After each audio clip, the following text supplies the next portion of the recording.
নেপালের গণ অভ্যুত্থানকারীরাই জয়লাভ করেছে ইলেকশনে, তারাই সরকার গঠন করেছে। তার কারণ হচ্ছে কি, তাদের মাঝে একতা ছিল, আর তাদের আন্দোলনের মূল ভীতিটা, মূল উদ্দেশ্যটা জনগণের কাছে ক্লিয়ার ছিল।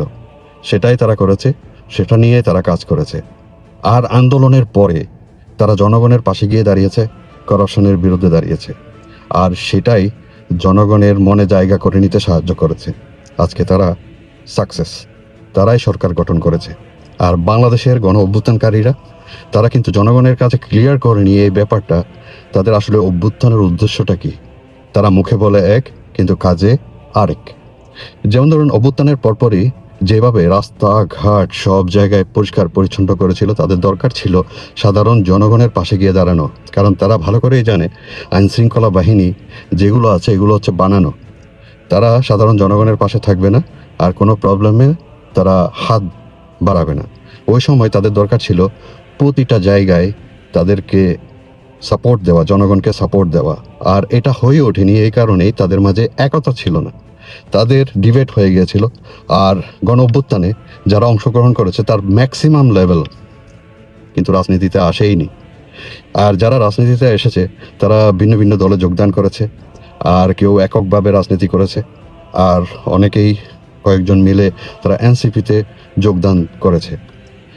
আর তাদের জনপ্রিয়তাটা আরও কমে গেছে যখন তারা জামায়াতের সাথে জোট গ্রহণ করেছিল। এটাই তাদের অনেক বড় একটা ভুল ছিল, রাজনৈতিক ভুল। এটা থেকে কবে যে কাটিয়ে উঠবে সেটা বোঝা মুশকিল। আর আদৌ কি তারা কোনো এক সময় সরকারে আসবে কিনা সেটাও এখন সন্দেহ। আর তারেক রহমান, উনি যখনই দেশে এসেছেন, ওনার কথাবার্তা, ওনার আচার আচরণ মানুষের মনে জায়গা করে নিয়েছিল। সবাই এবার ভেবেছে তারেক রহমান চেঞ্জ হয়ে গেছে। আমরাও তো অনেক খুশি ছিলাম। আগের বিএনপি আমরা দেখব না, আগে যে ক্ষমতাকালীন 12 বছর দেশকে শাসন শোষণ করেছে ওগুলো আমরা দেখব না। এখন আমরা নতুন বাংলাদেশ গড়ার অঙ্গীকার নিয়ে তারেক রহমানকে সাপোর্ট করে যাব। উনিও আরও মনে জায়গা করে নিয়েছিলেন আমাদের। উনি যেটা জুলাই সনদকে সাপোর্ট করা, গণভোটে হাফ ভোট দেওয়া নিয়ে উনি প্রমোট করেছিল। আর ওনার দলীয় যারা বড় মাপের নেতা ছিল তারাও কিন্তু সাপোর্ট করেছে এই ব্যাপারটাকে। ইলেকশনের পরপরই ওনারা পোলটি নিয়েছে। এখন সন্দেহ হচ্ছে, জানি না ভবিষ্যতে কি হয়। আশা করি ভালো কিছুই যেন হয় আমাদের দেশে। কেননা দেখেন, এইসব ভালো কিছু তখনই হবে যখন আমাদের দেশের সংবিধানটা পরিবর্তন হবে। এই সংবিধানটা পরিবর্তন করার জন্য যেটা আপনার এগ্রিমেন্ট ছিল জুলাই সনদ, ওই জুলাই সনদে সবাই একমত হওয়াটা খুবই প্রয়োজন। একমত যখনই হবে তখনই এই যে আমাদের আগের মাজা ঘষা যেটা সংবিধান আছে ওটা পরিবর্তন হবে।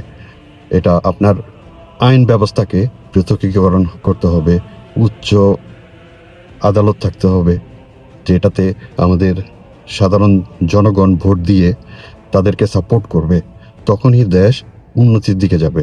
এখন যে সংবিধান নিয়ে তারা এগোচ্ছে সেটা হচ্ছে পুরনো সংবিধান। আমার এটাই ভয় হচ্ছে, আরেকটা ফ্যাসিস্টের জন্ম হয়ে যাবে না তো দেশে।